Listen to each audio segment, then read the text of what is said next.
Hey guys, how you going? Okay. Thank you for people who are subbing at the moment. I think I got some subs from my short that I let out. Rob Smith, here in Australia, said the Fair Work Commission just increased minimum wage by 3.5%. That means our groceries will increase by 14%. What they don't get is costs are passed on. And this is what a lot of people don't understand about the corporation. Well, not all corporations, a lot of them are corrupt. But why things are going up in Australia is because when they do this, then it gets passed on to us, okay? The same as with electricity. When electricity goes up, those costs get passed on to us through the products. Then Elon Musk has posted this, take documentaries with a grain of salt. Let's have a little listen. Here's what you need to know about documentaries. Number one, documentary is the lowest level of credibility of all media. Did you know that? If you have to pick one thing to not believe, it should be a documentary. Documentaries are not designed to give you both sides. They're designed to mislead you into thinking that the thesis is the only thing that matters. Do you think they show the other side? The documentary is the lowest of all forms of credibility. There's nothing lower than that. It's the number one least reliable information that is produced by humanity. Now you might say to yourself, Scott, fake news is worse than that. No, it isn't. It's not even close. Fake news has a competing news business. So if you want, you can look at the fake news and you can see the other argument. You can make your own decision. And the other argument isn't hidden that much. Even within our bubbles, you know you can just turn on Fox News or CNN and see the other side, right? But if you watch a documentary, are you going to go do your own research? Probably not. Probably not. Now, I'm not saying that all documentaries are incorrect. I'm not saying that. Surely some documentaries are totally correct. I'm saying that you can't tell the difference. So if you can't tell the difference, it's the lowest level of credibility at the highest level of persuasion, because they've got you for like an hour. If I can persuade you on anything and make you pay attention for an hour, I will convince you. Getting you to pay attention for an hour is the hard part. If I can get that, then the convincing is the easy part. I remember watching An Inconvenient Truth. Here's what you need to know about An Inconvenient Truth many, many years ago. And I remember after watching that, sitting back going, So they had my attention for an hour or so, but I didn't necessarily believe what they were trying to sell. All I'm saying is just be careful of documentaries, because there is no real other side to them. Alastair Hilton said, on my way home from England to London on the train today, and a person blasted his FaceTime call right opposite me. Usually I've sat quietly or moved. Today I told him immediately it wasn't acceptable.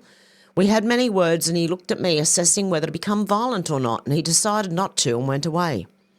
Walking home, more of the same and graffiti from their third world wars that they love to continue upon moving here. All the bloody time I have to face third world crap in London. From today, I've stopped accepting it and started rejecting it. I don't expect my life to be much longer with this strategy, but I think it's the only way. And I'm seeing this all over the place. People are starting to stand up.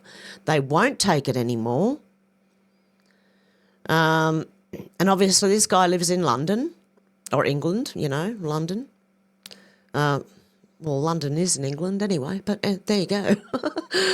Oleksiy Berezutsky said, Vladimir Putin, Ukraine attacked our air bases where Russian strategic bombers are located. They prove that there can be no peaceful solution. They've prepared their own end with this action. There is no more red line. They will regret what they did. And I believe him. Because if you don't know, Ukraine, without telling POTUS, the President of the United States, has gone and just drone striked Russia. And so what do you think? Russia's going to sit there and not do anything? And that's what they want, I believe. I believe Zelensky is trying to start a war and he wants Russia to strike back. Matthew Kamanzuli here in Australia said, I started smoking when I was 16 because now a carton of cigarettes here in Australia will cost you $500, okay? They have put the price up so much, and now there's a big black market going on where you can buy a packet of cigarettes, you can buy a carton of cigarettes for $120 or less. Black market. But the ones that the government allow are $500 per carton. What do you think is going to happen? I started smoking when I was 16. Like many of my friends at the time, I don't think I became reliant on them until much later. By the time I realised I was hooked, it was too late. And at $5 a packet of 30s, I didn't much care. 20 years old and bulletproof.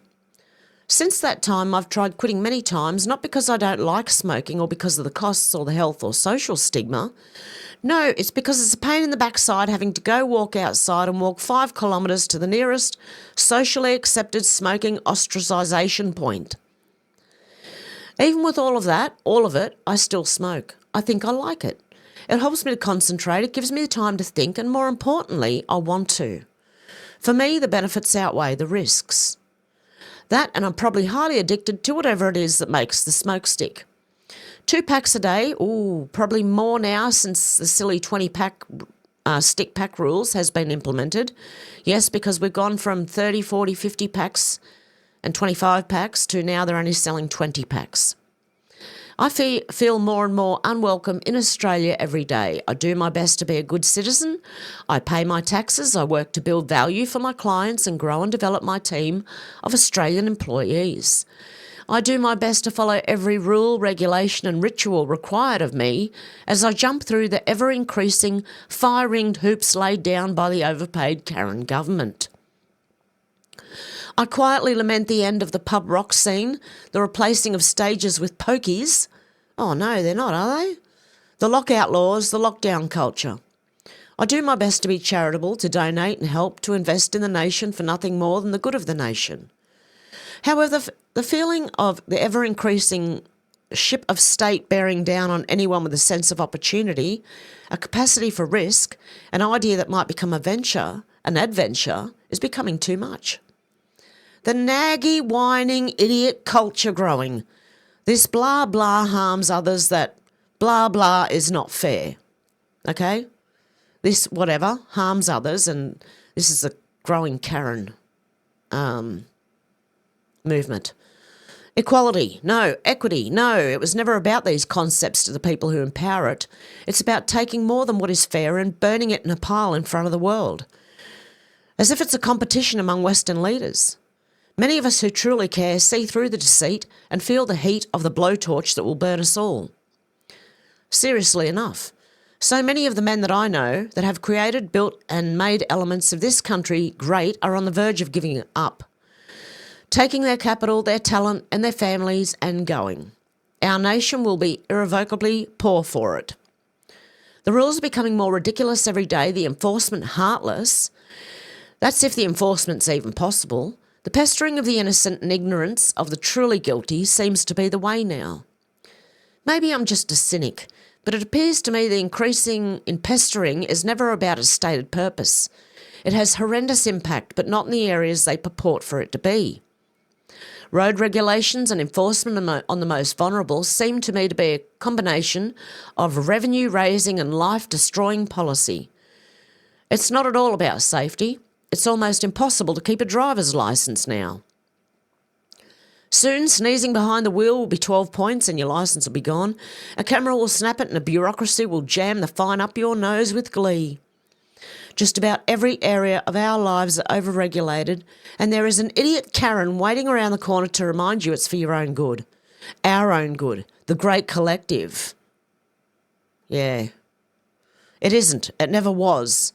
As much a nonsense as the concept of glass cliffs. I want us to push back, to restore our nation, to ensure a better tomorrow for the children of today. After all, I just want Australia back. Oh my goodness, thank God I don't buy mainstream cigarettes. I don't want that on my cigarettes. It's bad enough the packets. Well, the ones, if you get the black market ones, and I'm not encouraging anyone to do so, but they don't have that all over the packet. Clandestine said it's very simple. Zelensky and his NATO handlers have never had any intention of surrendering. Their objective is to provoke Putin into using nukes or excessive force so they can drag in the US military via NATO alliance to fight Russia directly for them. They want World War III. They want to destroy Russia by any means necessary because Putin refuses to bow to the deep state in their quest for global hegemony. The deep state want to dethrone Putin and take over Russia. They know they need the US military in order to pull it off.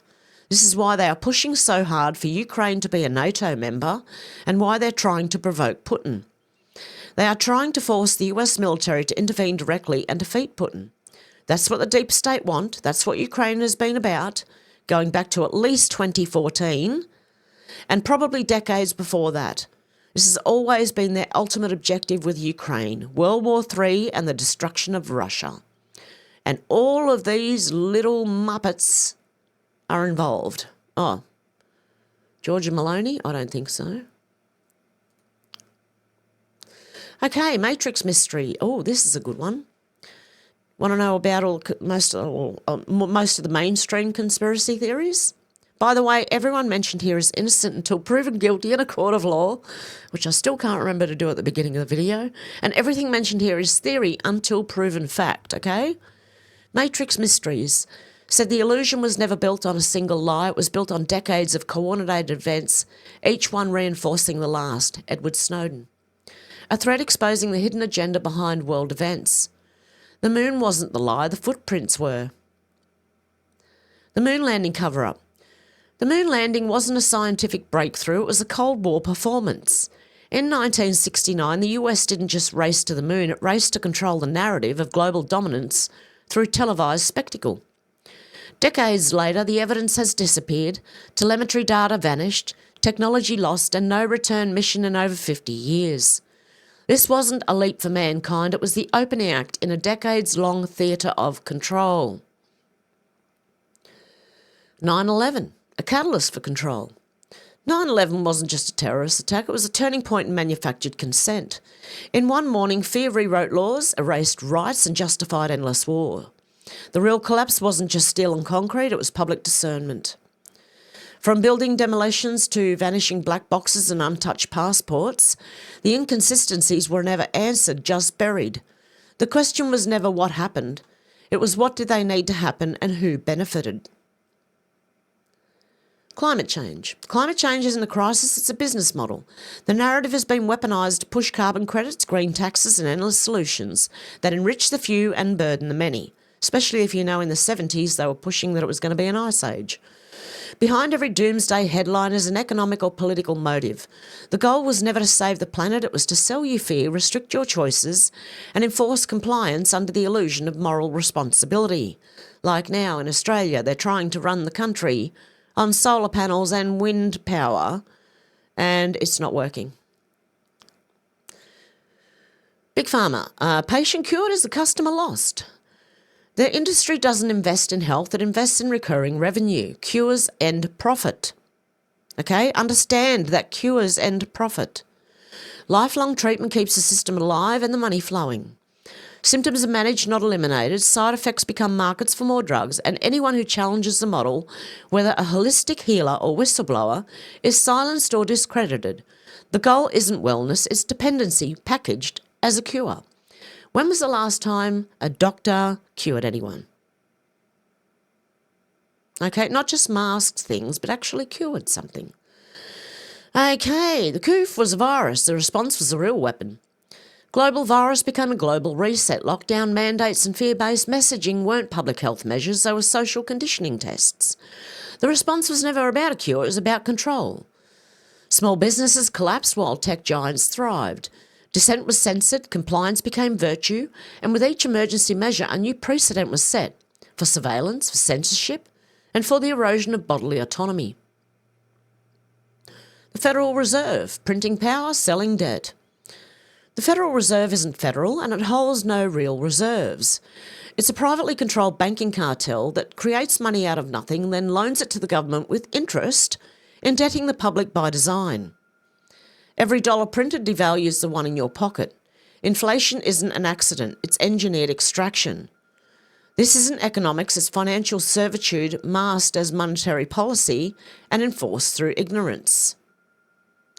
Sorry, I've got a phone ringing in the other room. The mainstream media propaganda machine. The mainstream media doesn't report news, it manufactures consent. Owned by a handful of corporations, it doesn't inform the public. It shapes perception to serve power. Stories are framed, facts are filtered, and dissenting voices are erased. The goal isn't to keep you informed, it's to keep you aligned. Not with the truth, but with the approved version of it.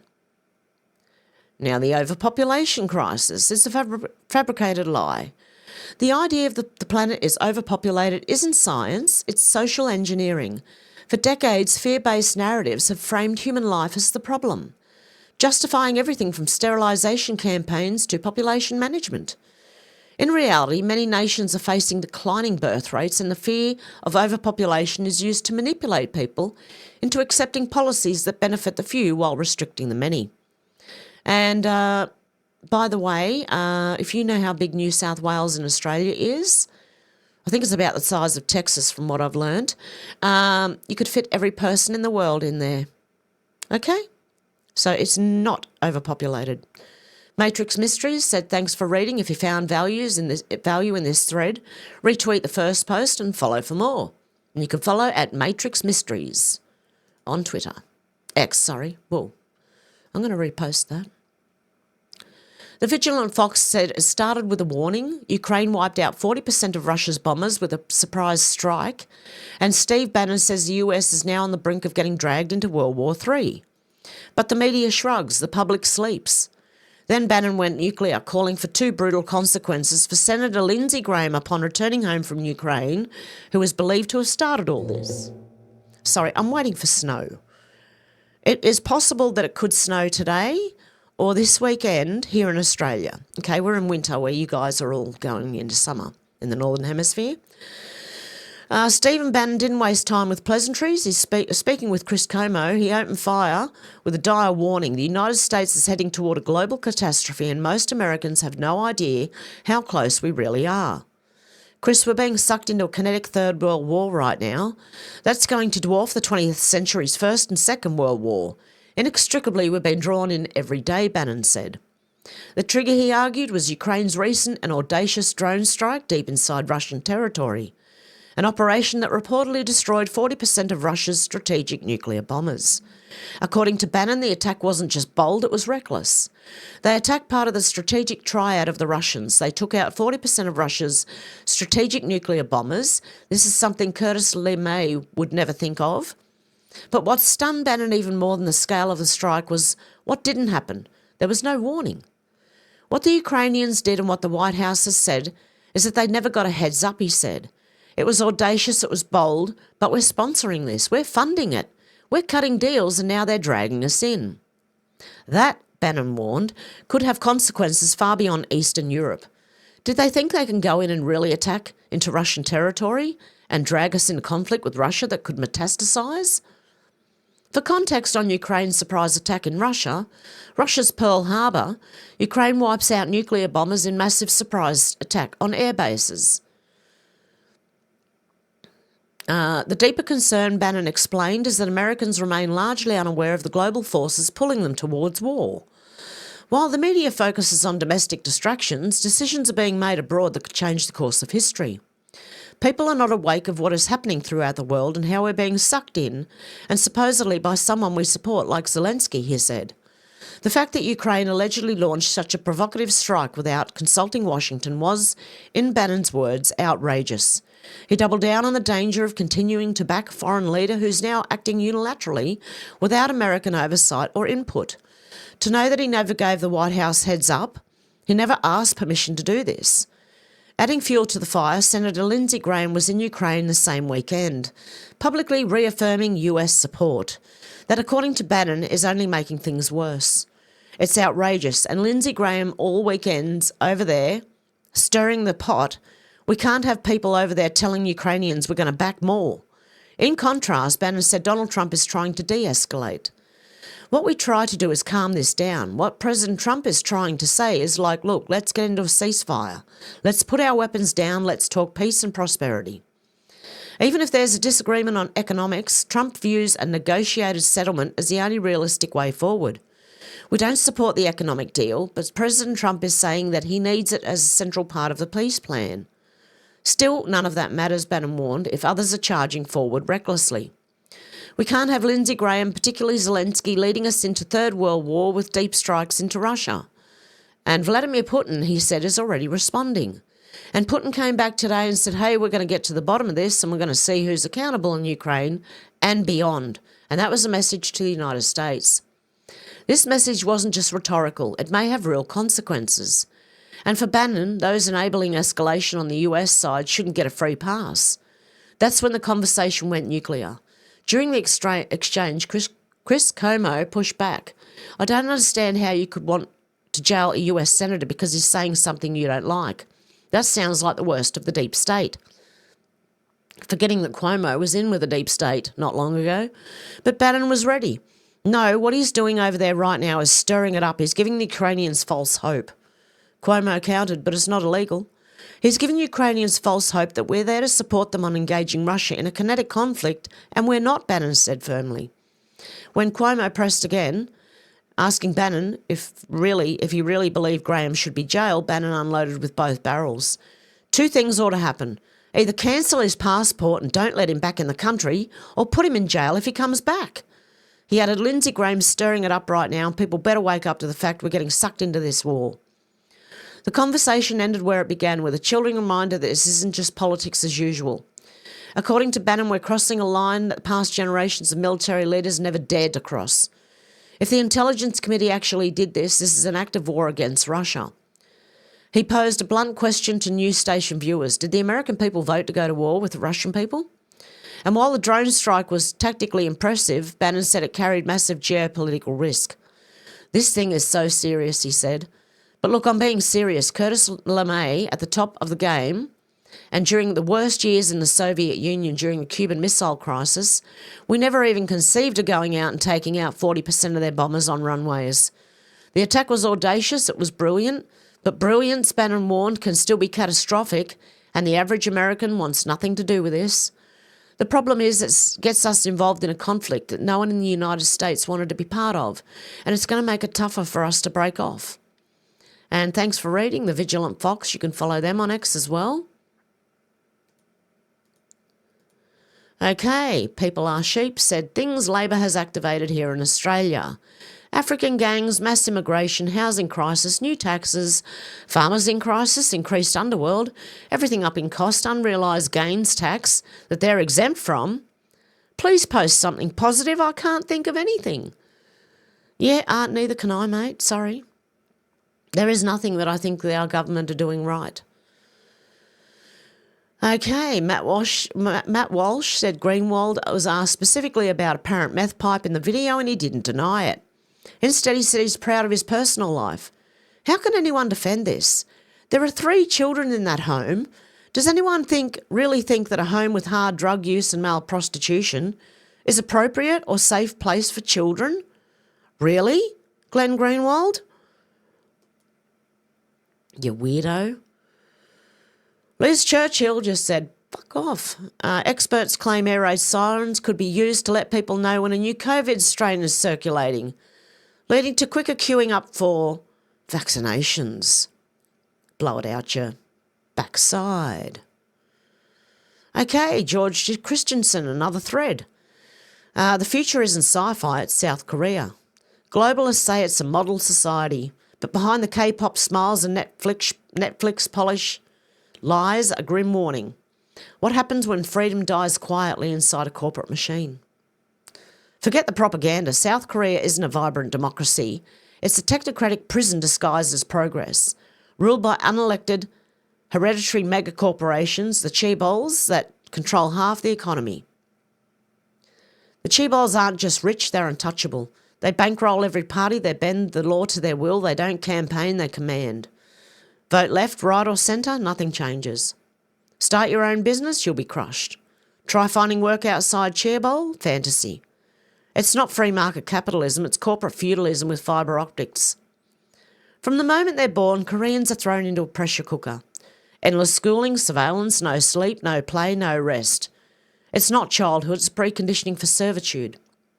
Teens routinely run on 3 to 5 hours sleep. They collapse in classrooms, some disappear into silence, others take their own lives. This isn't a glitch, it's a system designed to break the human spirit. Many become hikikomori, shutting themselves off from the world, paralysed by pressure. No school, no job, no future. Just isolation behind a locked bedroom door. Poor kids. Survive that gauntlet and make it to the top? Your reward, endless overtime, social alienation, soul-deadening debt. It's not success, it's slavery in a business suit. Debt is the leash. Deliberate policies push people into inescapable personal debt. Work, obey, don't question, repeat. Chains don't need to be iron, sometimes they're invisible and far more effective. South Korea's household debt is among the highest in the developed world. That's not failure, that's design. Control the wallet, control the man. Families are hollowed out. Fathers never see their kids. Mothers burnt out. Children grow up alone. Love dies, connection withers. The machine doesn't just consume time, it devours meaning. When the exhaustion becomes unbearable, they sedate you with screens, K-pop, drama, celebrities, distraction. The same machine that chews you up offers synthetic comfort to keep you docile. Even the stars aren't free. K-pop idols are corporate property, forced into extreme diets, plastic surgeries and brutal contracts that erase basic rights. Glamour? No. It's glorified slavery. A society that kills love, mocks rest and glorifies control eventually stops reproducing. South Korea now has one of the lowest birth rates on earth. This is what spiritual collapse looks like. And here's the twist. We helped build this. We defended Korea from communism, fair enough, but we turned a blind eye as it slid into the technocratic tyranny. Not with guns, but contracts, debt and dopamine. This isn't just Korea's problem, it's our preview. Debt traps, mass surveillance, woke sedation, childhood erased, family autonomised. This model is being rolled out globally. They call it smart society, but it's not smart, it's strategic enslavement. Where rebellion is unaffordable, where community is dead, where freedom is filtered through an app. We're not looking at innovation, we're looking at spiritual warfare, a system that hollows out the soul and repackages it as efficiency. Look past the GDP stats, look past the K-pop lights. This is not progress, it's collapse with better branding. Will we be any wiser than South Koreans, or will we cheer on as our own chains are fastened? Okay, so if this thread hit hard, follow George Christensen on X, or you can follow my X and I will repost all these. Okay, we got this one. American Patriot, Joe Biden 2.0. Joe Robert Biden Jr., birth 20th of November 1942, death 17th of January 2020, age 77, Guantanamo, Cuba. Burial, Arlington National Ceremony. It's up to you whether you believe it or not. I'm not telling you to believe this. I'm just reading you what I find. Okay, it's up to you to use your own discernment. Please do your own research, as always. Queen Bee said, why would Russia want to attack the UK? We have nothing. We're barely holding on to the Commonwealth. We have no farming, industry, steel, gas, oil. We have nothing. The piss-porridge shithole island has nothing Russia wants. But if Starmer keeps starting fights with Russia, he'll have no choice but to save face and utterly obliterate us. You don't play games with people like Putin. Craig Murray said Starmer is completely mad. Russia has shown absolute zero intent to attack the UK. Why on earth is he banging the drum for war with nuclear-armed Russia? He's a deranged lunatic. Count me out. And I believe that maybe the UK has had a hand in what's happened with Ukraine sending drone strikes over to Russia, okay? I do believe the UK, like, Starmer's just absolutely nuts. Our politicians here in Australia are no better, believe me. Australia's turning into a shithole too. But there you go. Senator Matt Canavan said there's unfortunately a threat of war in our region in the years ahead. We don't want this, but we may not be able to stop it either. We should hope for the best but prepare for the worst. The risk of war makes the unilateral pursuit of net zero emissions even more insane. Alexandra Marshall said that look when the green children of rich Labor and teal boomers realise that Jim Chalmers is taxing away their inheritance and they'll get nothing. Can't wait for them to find out. The green children, Labor children and teal children, they're going to find out. Topher Fields said, except that we absolutely view the US... David Shoebridge, I'm going to read this one first. The arrogance is shocking. Australia's not just a pot of money for the US military. Australia needs to be independent and peaceful force in the world. That does not happen by footing the US's bills and buying US's weapons that threaten our neighbours. Oh my God, you insane moron. Do you realise we count on the US? Oh my God. Yeah, well, Topher Fields got it right. Except that we absolutely view the US as free protection for ourselves, i.e. we're treating them like they're a pot of money for our defence. And he's right. The arrogance of objecting to paying for our own protection is shocking. Does David Shoebridge have an intern writing these hot takes for him? How do you explain such an obvious clangor when he's destroyed by his own logic in the first 2 lines? This is what passes for senator material in this country? Hey Greens, have you been hitting the weed a little hard lately? Is this really the closest thing to talent you have in your party? Mate, look, okay? I partake, okay? But I agree with the US.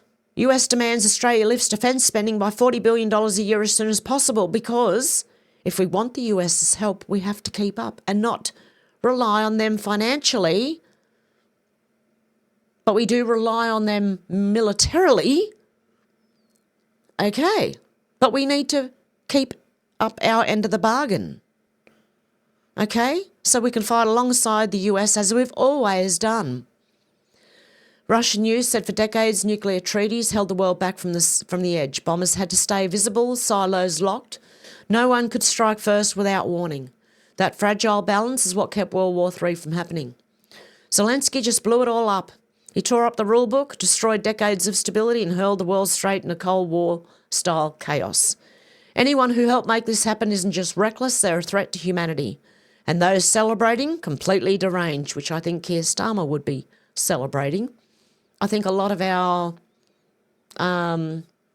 politicians here in Australia would be celebrating. And this, I believe, I have put into a folder. Yes, I've got it in the medical folder, good. John Goddard said, every day 5 million Australians wake up, go to their government jobs and convince themselves they're making a difference. Question the system and you're threatening their livelihoods. This explains the intense backlash I receive when I suggest taxes should be lower. Because government jobs don't really produce anything. They just manage things. They don't produce anything. And the government don't produce anything and make themselves money because they get it all from the taxpayers. Okay. Craig Kelly said another reason the coalition was thrashed in an election they should have won comfortably was their sitting MPs and senators' failure to build followers on social media platforms. Okay, because, Labor Party, they built followers, but a lot of people follow these people to put shit on them too. Anywho, okay, this one, I'm going to end with this one. The opinionated black woman auntie said, I second this. OGP said, agree completely, Sharon. And I do too. Okay, this woman, she is making sense. She knows what she's talking about. Okay, let's have a listen. I've had a gutful of this fake token welcome to country crap. Every damn footy game, cricket match, concert, you name it, we've got to sit through the same rehearsed nonsense. Like it actually means anything to the average Aussies. It's not culture. It's a box-ticking exercise pushed down our throats. You want real respect? How about we honor the people who actually built and protected this country, our Anzac, our veteran, the men and women who gave their lives so that we can enjoy a beer and watch a game and live free. Instead of some awkward speech nobody connects with, let's have a minute silence before the game. Let's raise the flag, play the anthem proud, and remember our fallens. That's real, that's Aussie, not this guilt trip ritual that does more to divide us than unite us. Time to stand up for real culture, our shared Aussie identity. God love you, I've had a honestly. gutful. She knows what she's talking about. She's, and I agree with her 100%. And that's how Australia should be. Not divided into these stupid little ceremonies, welcome to country ceremonies that none of us need. But anyway, you can let me know what you think about all this down below, guys. I hope you have a good morning, afternoon or evening, wherever you are, and I'll talk to you soon. Bye, guys.